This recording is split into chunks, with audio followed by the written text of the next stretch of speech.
just completed a tour of my play Draining the Swamp about Oswald Mosley, and that's my latest acting venture. But I got into acting having done a drama degree at Hull University many years ago, and then working for various fringe theatre companies, some of whom are still going, like IOU Theatre and Welfare State International.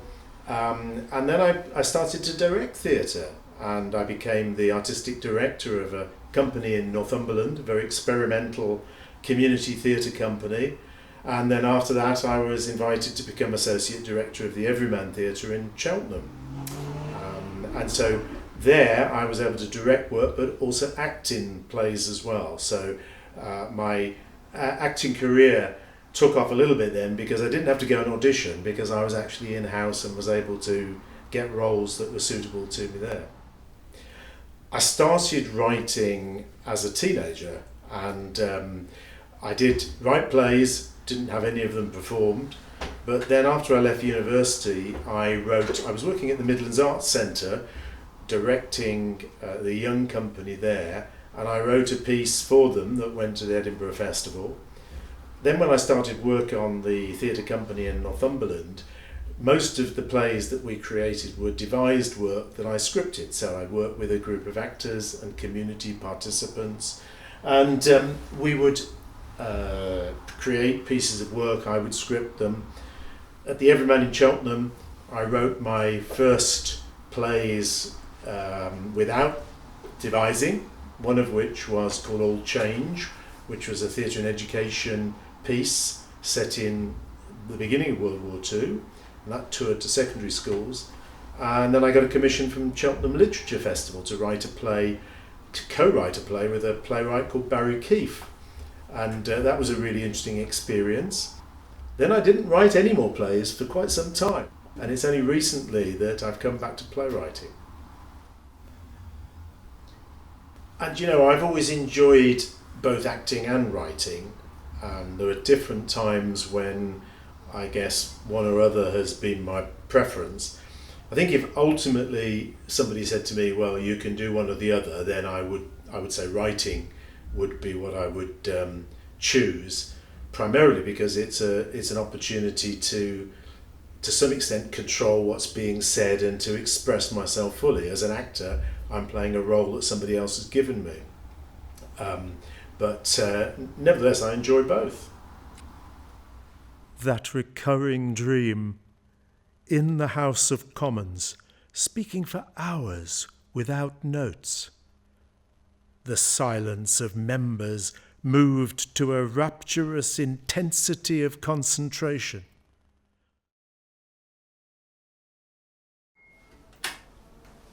Well, just before COVID, when Donald Trump was president of the States and there was the rise of populism, I got interested in a play that I was working on called The Dog Beneath the Skin by Christopher Isherwood, set in the 1930s. That was about the rise of fascism. And there seemed to me to be an awful lot of similarities between what was going on with the rise of the far right in Europe, populism in the States, some of Trump's pronouncements, and what happened in the 30s in Europe, but also in Britain with Oswald Mosley and the rise of the British Union of Fascists. So I started to explore whether there might be the possibility of a play there. And what I did was to write a 30-minute tester piece, which I encouraged a couple of actor friends to help me with, and we recorded it on Zoom because we couldn't meet up, just to test out whether the material worked and whether what I was doing was of any interest. And it stimulated me and inspired me, and then there was an incident which I'm not going to share in too much detail because it would spoil the play if you come to see it later on. An incident of terrorism where Oswald Mosley's name was mentioned, this being many years after his death, in 2021. His death was in the late 1980s, and I thought, well, that makes it even more pertinent to be writing something today.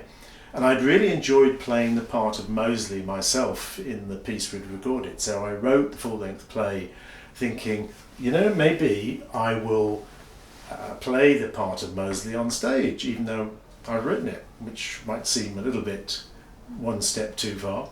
So I wrote a full-length play and I submitted it to Actors Writers London for a stage rehearse reading and was successful. So that was a really useful experience, because what I was trying to do was to write something that was a fully rounded Oswald Mosley, not the rather cliche black and white image of him that a lot of people have, the fascist thug with jackboots who stormed along with his apparent stormtroopers, but rather the man who actually was one of the most able politicians of his day when he was a young man, and that was recognised by key people within the Labour Party, could easily have become the first Labour Prime Minister. So I was fascinated by presenting a fully rounded picture of Mosley and exploring what went wrong. Why did he end up running a fascist movement that resulted in things like the Battle of Cable Street, where still celebrated today in the East End of London, where the British Union of Fascists were apparently defeated in their march through the local community. So I wrote the play, had the rehearsed reading, but my big fear was, are the people seeing this going to think this writer's a fascist? Because I was trying to present a rounded portrait of Mosley, not just the thug, not just the fascist leader, but the able politician. So the rehearsed reading was very important because I had feedback afterwards. There was a feedback Q&A session, and it was clear to me that it was okay, that people got what I was trying to do.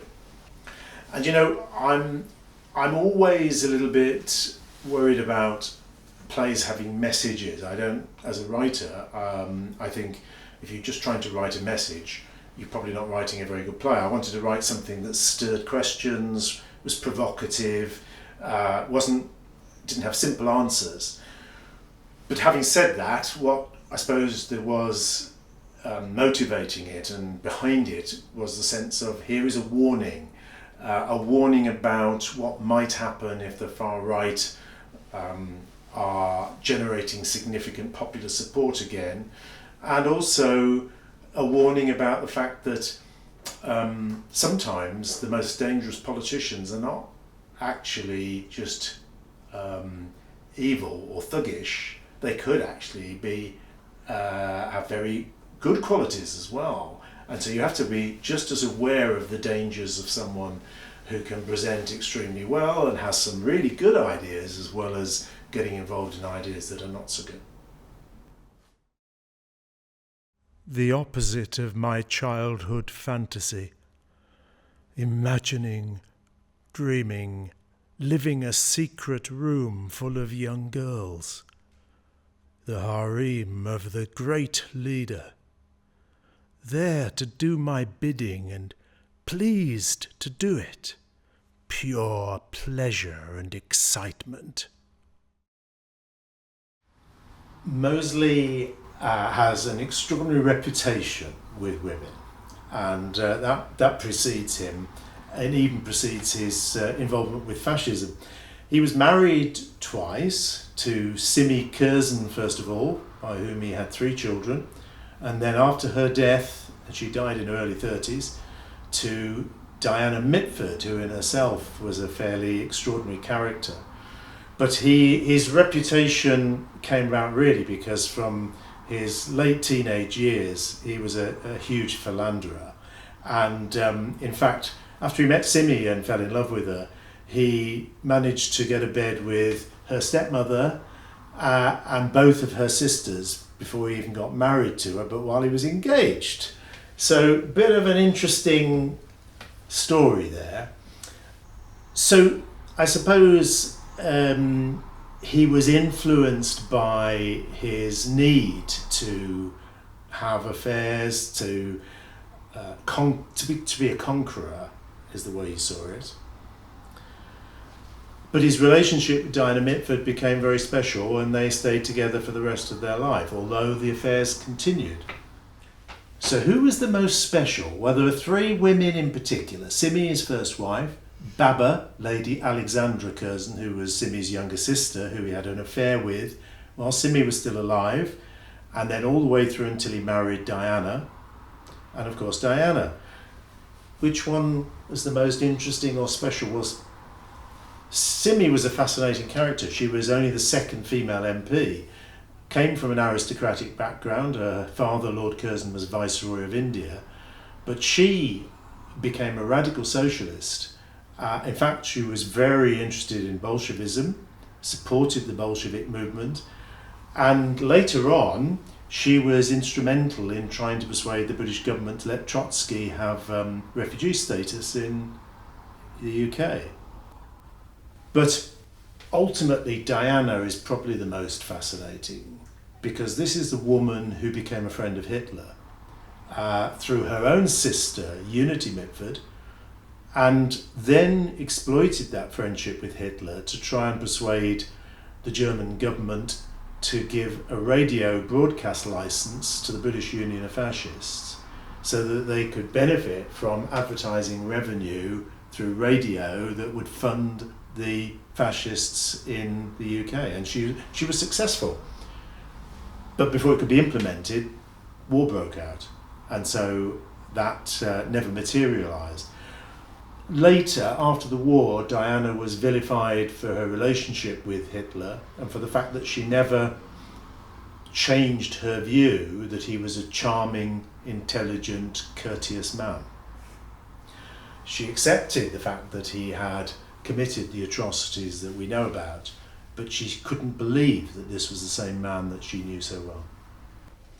Of course, Oswald Mosley was the founding leader of the British Union of Fascists, known as the BUF. In 1939, after war was declared, there was a rounding up of members of the British Union of Fascists. And this was done through a special regulation, 18B, the government brought in order that they could incarcerate people they thought might be dangers to Britain.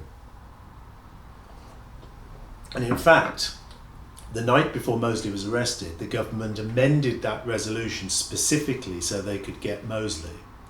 And the view now, I think, is that his arrest was primarily due to the jealousy and resentment of some senior members of the Labour Party who were now part of the national government, particularly Clement Attlee, who resented the way that Mosley had left the Labour Party when he was younger. So he went to Brixton Prison and stayed there for 18 months.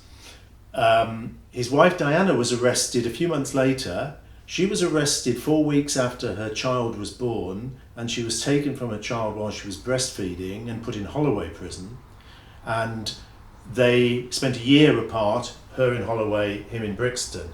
And it was finally Diana's brother who persuaded Winston Churchill, who was a family friend, that it was outrageous that they were in prison at all, but certainly that they were kept separate. So at that point, Churchill was persuaded and Mosley was transferred to Holloway, where they spent the rest of the period through to the end of the war, or nearly till the end of the war.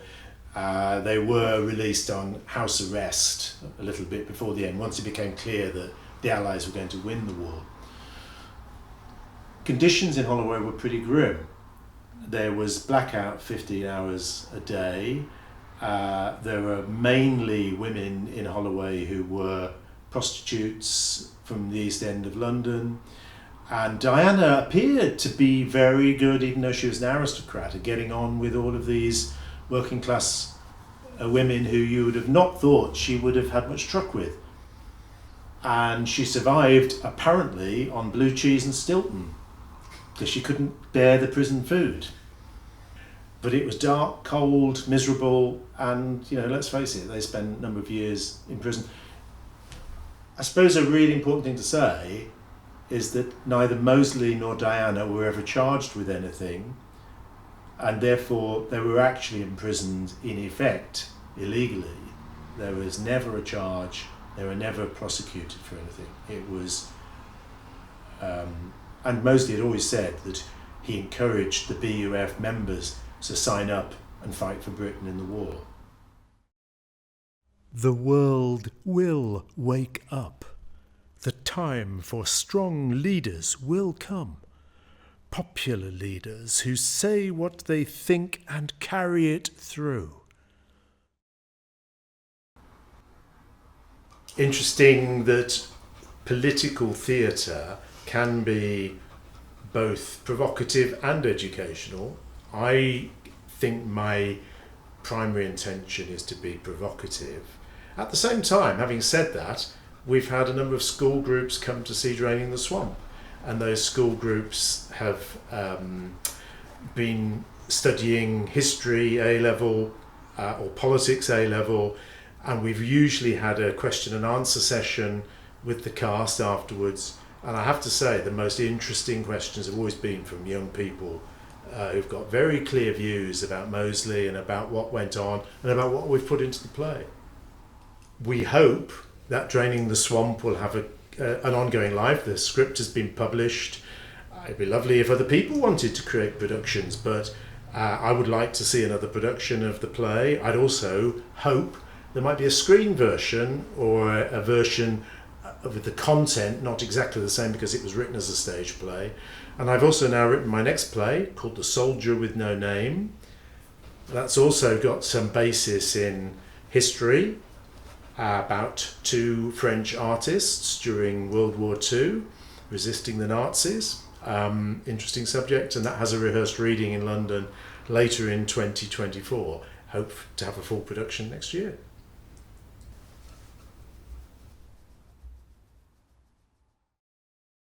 Israel was just what I proposed, my plan.